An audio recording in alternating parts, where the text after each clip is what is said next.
we're going to build an automation that's going to do different things with our Profit Protector Pro inventory if it reaches a certain age. So feel free to open up your Profit Protector Pro and build this with me. I much prefer the flow view myself, but feel free to choose the wizard view if you prefer that. Either way, you can follow these exact same steps. So I'm going to call this one stock age 2. There we go. So call it whatever you want. Something to help you easily identify it when you go to set it anywhere.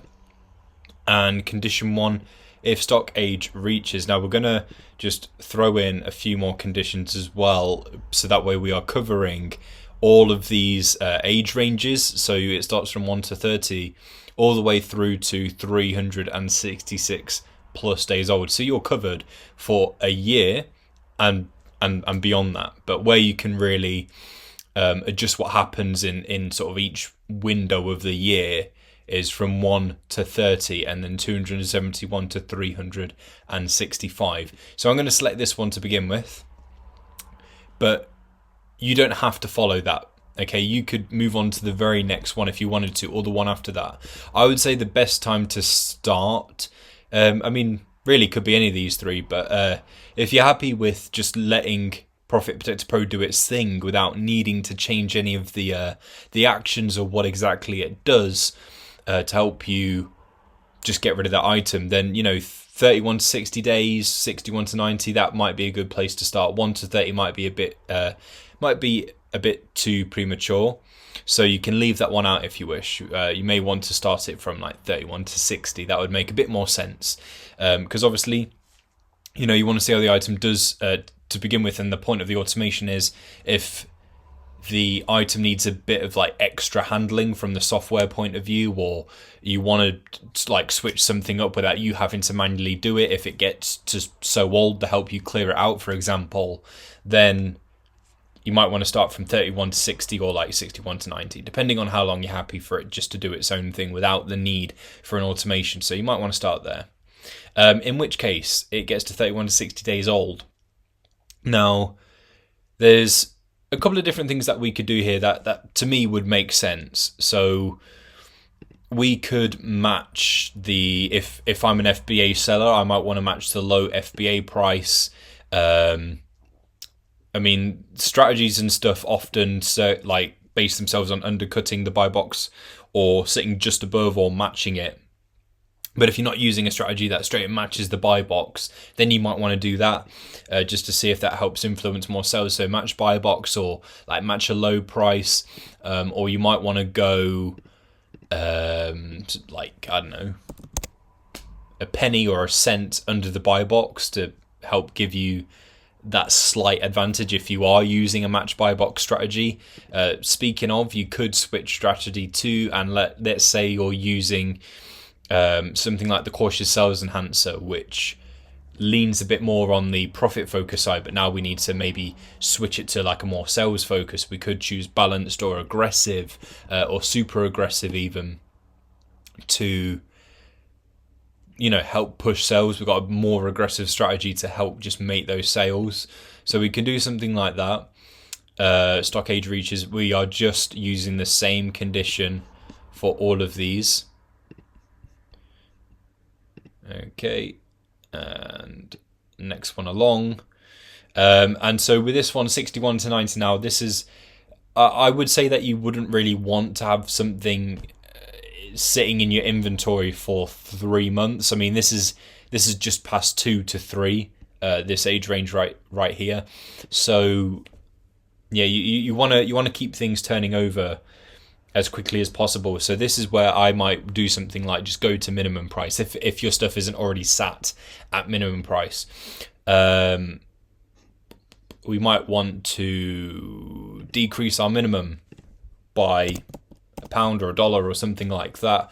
Obviously, if you are adjusting your minimum price, it still needs to be something that you're happy with, and ideally above your break even, so you are still making money. But at this point, if it takes going a little bit lower to help sway that buy box to fall to you in order for you to make sales and clear out your stuff, then that might have to be what it is. And just because you are decreasing your minimum price by like a little bit doesn't necessarily mean that all of your sales will be at that minimum price. Profit Protector Pro will still do its thing depending on what strategy you've chosen, where it will win that buy box, bump it up if you can. So that doesn't like solidify that you would 100% make every single sale at that minimum price. So don't worry about that. This just helps give you an edge. And obviously if you were to make sales at that minimum price where it's a bit lower, then you just have to set it at a number that you're happy with. Now, beyond 90 days, this is when things get really, I just need to get rid of it now. It just gets like that. We just have to get rid, basically, at this point. Otherwise, we'll end up stuck with it for a lot longer, and that's more storage fees. Chances are, if it's been sat there for that long, the item isn't doing as well as previously anticipated, or maybe it just fell off the wagon. Stuff does that, it does really well, and then maybe it just totally switches up and people aren't very interested anymore all of a sudden. So in which case I would say the best things here to do would be to decrease minimum price by a bit more, and that's really the best thing that I would recommend for all of these other ranges, just to decrease that minimum price. And obviously with the automations as well, you didn't have to apply this singular one to all of your products. You can make multiple stock age automations if you want, with slightly different actions or slightly different amounts here with what you're decreasing your minimum price by. So you might have a group of items where it would be better just to reduce them by, I don't know, like 50p, 50 cents, something like that. With other items, it might make sense to do it a bit, to decrease it by a larger amount maybe. But that would be some of the main things I would say to do.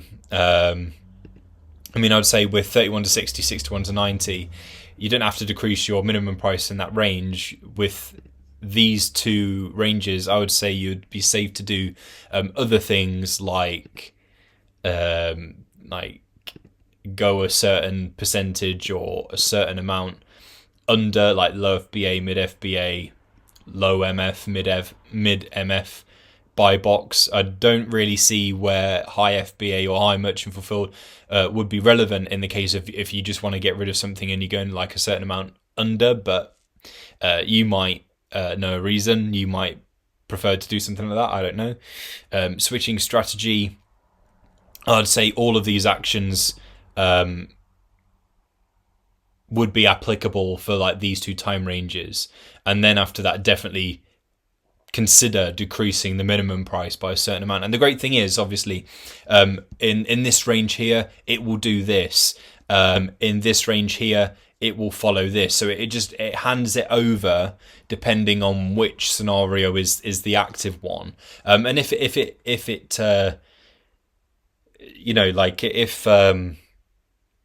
we were to decrease it here like by 1, we have to remember that it doesn't actually decrease our physical minimum price on the repricing page. It just does it automatically in the background. So if we were to decrease minimum price by a pound or a dollar again, there wouldn't actually be a difference between this one and this one.